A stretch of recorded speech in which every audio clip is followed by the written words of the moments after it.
Hello viewers, আমি jasmine. এই মুহূর্তে আপনারা সবাই কানেক্টেড আছেন জেসমিনস বেবি কেয়ার টক ইউটিউব চ্যানেলটির সাথে। চলুন আজকের মূল ভিডিওটিতে যাওয়া যাক। আপনি কি প্রতিদিন আপনার বাচ্চাকে বলেন পড়তে বসো, মোবাইল নামাও, একটু মন দাও, কিন্তু তারপরও সে পড়ে না? এমনটা কি হয়? আজকের ভিডিওটিতে আমি আপনাকে এমন একটা সিক্রেট বলবো যেটা জানলে আপনি আর কখনো বাচ্চাকে পড়াতে বসাতে হবে না। একজন মা আমাকে বলেছিলেন তার ছেলের 8 বছর বয়স, সারা দিনই মোবাইল, গেম, ইউটিউব এগুলো নিয়ে বিজি থাকে, কিন্তু বই খুলতে গেলেই কান্না। আপনার বাসাতেও কি এমনটাই হয়? গবেষণা বলছে বাচ্চারা পড়তে চায় না, এটা সমস্যা না, সমস্যা হলো ওরা চাপ পায়। Doctor APJ Abdul Kalam sir বলেছিলেন, learning gives creativity, creativity leads to thinking. Motivation দুই ধরনের, এক্সটার্নাল বকা বা চাপ থেকে, ইন্টারনাল নিজের আগ্রহ থেকে। রিসার্চ কি বলছে জানেন? সেলফ ডিটারমিনেশন থিওরি বলছে মানুষ তখনই কাজ করে যখন স্বাধীনতা, অটোনমি থাকে, দক্ষতা, কম্পিটেন্স থাকে, সংযোগ, কানেকশন থাকে। আর বিগ প্রবলেম কি? আমরা কি করি? জোর করি, তুলনা করি, বকা দিই, যা একদমই ঠিক নয়। রেজাল্ট কি হয়? Brain shuts down. তো সেই একটি জিনিস বদলাতে হবে। কি বদলাতে হবে? কন্ট্রোল না, চয়েস দিন বাচ্চাকে।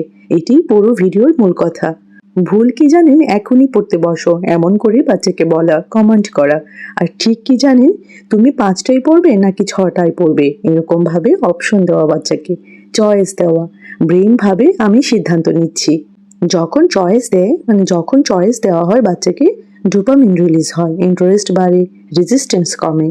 3টি প্র্যাকটিক্যাল ট্রিক্স শেয়ার করবো আপনাদের সাথে। Number 1, study environment trick. পড়ার টেবিল সাজান সুন্দর করে, মানে বাচ্চা যে টেবিলে পড়তে বসে বা বসবে সেই টেবিলটা সুন্দর করে সাজিয়ে রাখুন। 2 নম্বর ট্রিকটি হচ্ছে 10 মিনিট রুল। বলুন শুধু 10 মিনিট পড়বে।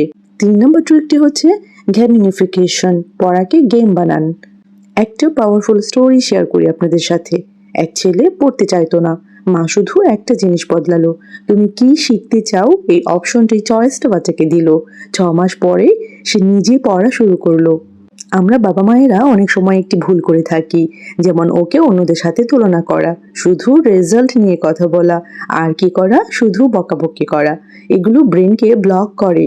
আমরা যদি একটু ডিপ সাইকোলজি নিয়ে কথা বলি, চাইল্ড ব্রেন কিন্তু কিউরিসিটি ড্রাইভেন। প্রেশার থেকে কিন্তু বাচ্চা ফিয়ার ফিল করে, আর ফিয়ার থেকেই কিন্তু লার্নিং ব্লক হয়। আপনাদেরকে গবেষণা ভিত্তিক একটি অ্যাডভান্স টেকনিক জানাবো, সেটা হচ্ছে টিচ ব্যাক মেথড। বাচ্চাকে বলুন তুমি আমাকে শেখাও, বাচ্চাকে টিচার বানিয়ে দিন। এতে কি হয়? কনফিডেন্স বাড়ে বাচ্চার মধ্যে, ইন্টারেস্ট বাড়ে। যদি আপনার বাচ্চাও না পড়তে চায়, কমেন্টে আমাকে লিখে জানান yes. Doctor APJ Abdul Kalam sir ছোটবেলায় খুব সাধারণ পরিবার থেকে উঠে এসেছিলেন।